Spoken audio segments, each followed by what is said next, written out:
Hello, everyone. How are you doing? It's really nice to be here. It's my first time speaking in a public event uh, as TedX. My name is Omar Schekhli, and I'll be speaking to you today about my experience with yoga and meditation and all this crazy stuff. Okay? So, I understand that a lot of the speakers are usually, nervous before speaking.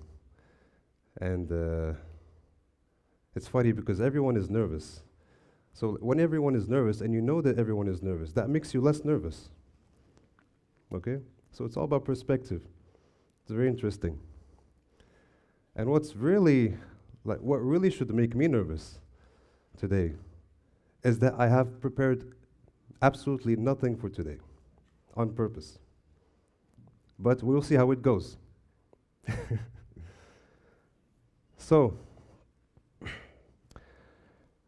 I was a young boy born in 1984 from an Iraqi father and a Moroccan mother. And from a very young age, I used to love playing in the garden. I always spent my time in the garden, in nature, looking at the sky, at the sunrise, the sunset, climbing trees, playing with animals, playing in the dirt. I just loved nature. And for me, I thought that was normal. I thought that's what everybody loved, you know?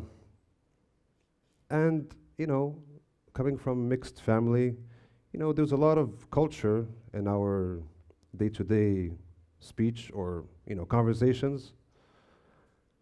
And, the topic of yoga or some mysticism would come up every now and then. And I would be very interested in it, to be honest. I was really, really interested in it. And I just wanted to know more, I wanted to know more, like what is this? I want to know, what is this? I always had so many questions about everything, not just these things, everything. And if my father, for example, didn't know something about something, he would tell me, I don't know. He was not one of those authoritative fathers. And I really respected him for that, even more. And so I grew up in that kind of atmosphere, in that kind of environment. And from a young age, I was very interested in these things, like I said, and it led me towards martial arts at the age of 7. So by practicing martial arts, I always wanted to, I was very active, but I wanted to be strong. I wanted to be able to protect myself, protect people. That's how it started. I was very fascinated by being strong, someone strong, someone courageous, someone who dares to stand up against injustice, and not just shy away. I felt immense power in that, immense potential in that. And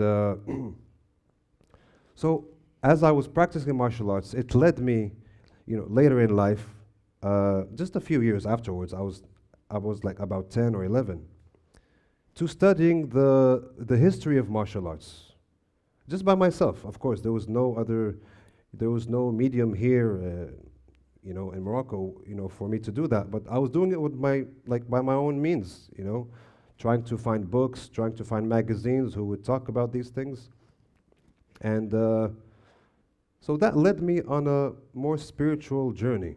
That was more, connected or related to meditation and all those, Taoism and Buddhism and all these mystical things, that we hear about in martial arts and yoga and all these things.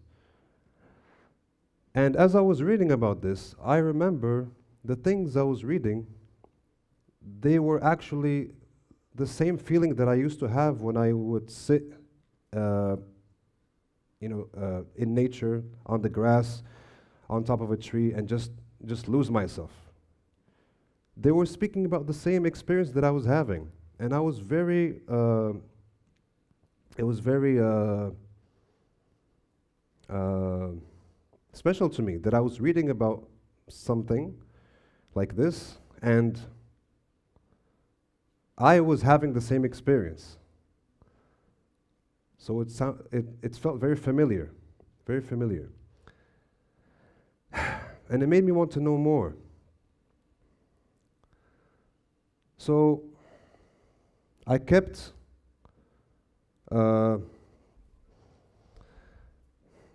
searching. I kept practicing and searching. And it led me to wanting to study yoga. And that's what I did. I started studying yoga, practicing by myself at first. Later on, going to India in 2016 to one of the great, masters of yoga, Sadhguru. I had the chance to meet him and speak to him on the microphone. It was a very special occasion. But what I want to talk to you about is how this process helped me throughout my life. So the thing is, just to make it as simple as possible for all of you to understand, what these practices and this way of life has showed me, or taught me, or made me aware of, is my own awareness, my own, this thing that we call consciousness, which even today science doesn't really know where consciousness comes from. They used to think it comes from the brain somewhere. There's something in the brain that's connected to consciousness or that creates consciousness. They have not found it. And it's very interesting. We have our own way of seeing things in yoga and mysticism in general. But this consciousness is very interesting. You see, as human beings, we are born, we go to school, we are taught by our parents, our seniors, and then by society, and then there's some norms that we have to follow. Obviously, you can see I don't follow any of those norms, I'm just joking. Sometimes I do, of course. I mean, I'm flexible, I mean, not just physically, but even. So we are conditioned from our very young age to think a certain way, to act a certain way, to respond a certain way. We are taught how to eat, how to brush our teeth, how to dress up, how to go to sleep, wake up, etc., etc. Study, but no one ever teaches us or tells us about really knowing ourselves. So, what is it about knowing ourselves? What is this I? When I say I go to school, I work, I get married, I have children. What is this I exactly? We never really take the time to try to discover this I. Really. We just take it for granted. Yeah, this is I, this is me. I'm, this person, and you're that person, and this one is that one. That's what we call individuality, right? Or like everyone has their own personality. We're just personalities. But even the word personality reflects something else. Personality comes from the root word persona, which means mask. So we are all kind of like wearing a mask of a personality. That's okay. But when does it become a problem is when we mistake the mask for who we are, okay?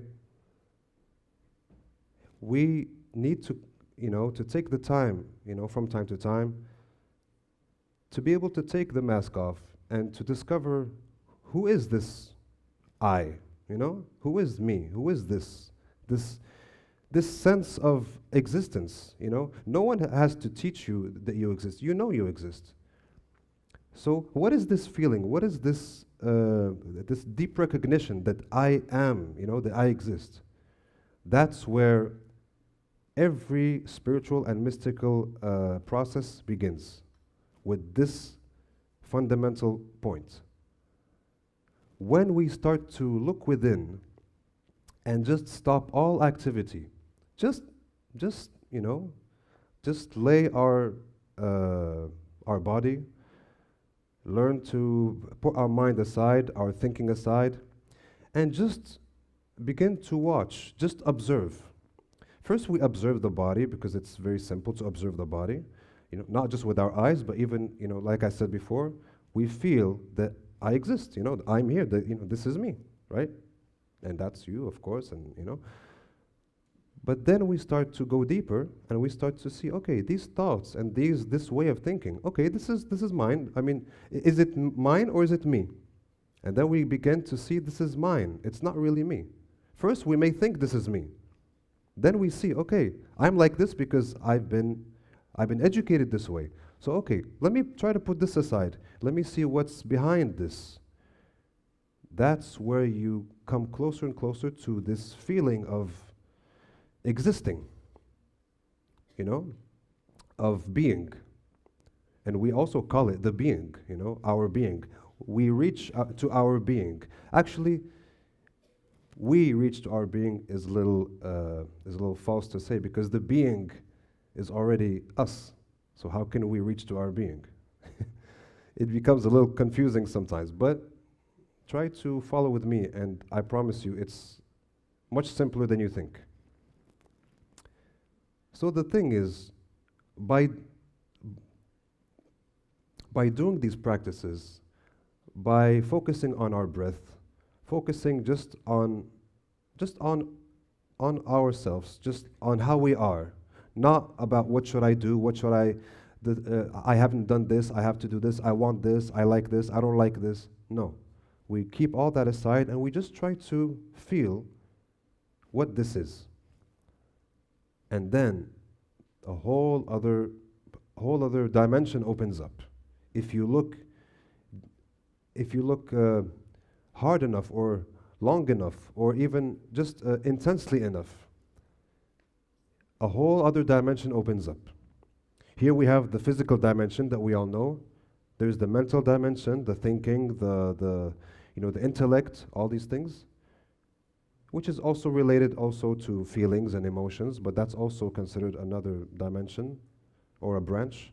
And then there's a whole other dimension, you know, beyond all of this, which is what we call consciousness. And this consciousness actually, it's not my consciousness, it's just consciousness.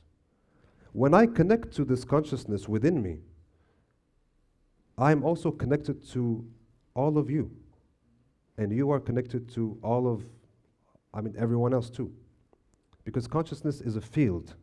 It's actually a field. It's exactly like the Wi-Fi, you know, for the internet, but that's like the artificial kind of consciousness that we connect our gadgets to. But before the internet even existed, there was always this universal consciousness all over the place. And people have many different names for it. God, you know, the universe, the creator, of course. We're talking about the same thing. But it's an intelligence. It's not an intelligence that has a mind that thinks. No, it's beyond thinking. It's that deep. When we connect to that, we begin to see our fundamental nature, the fundamental nature of everyone, and of every living thing, not just human beings, even plants, you know? Every life form we feel and we recognize, it is an experience. We experience them as part of us. When we experience all of this as part of us, there's no anxiety anymore. There's no, you know, there's no discomfort about how, there's no division anymore between you and the other. Of course, there's, my body, your way of thinking, my way of thinking, of course. But you have touched something more fundamental than all of that, which connects you to everyone else. And that is a transformative experience altogether. It raises your intelligence, it raises your awareness, it just really makes you see things beyond the five senses. You are able to actually feel things and know where the solution is, what I should do, what is the best thing to do in this case, etc., etc. Even if you have not been prepared, just like myself today. But everything flows. Everything flows. You just have to touch that dimension. And that was my experience. And if I had more time, I would speak more in depth about this. But I hope you guys have a few questions at least, which I would be happy to answer. So thank you very much.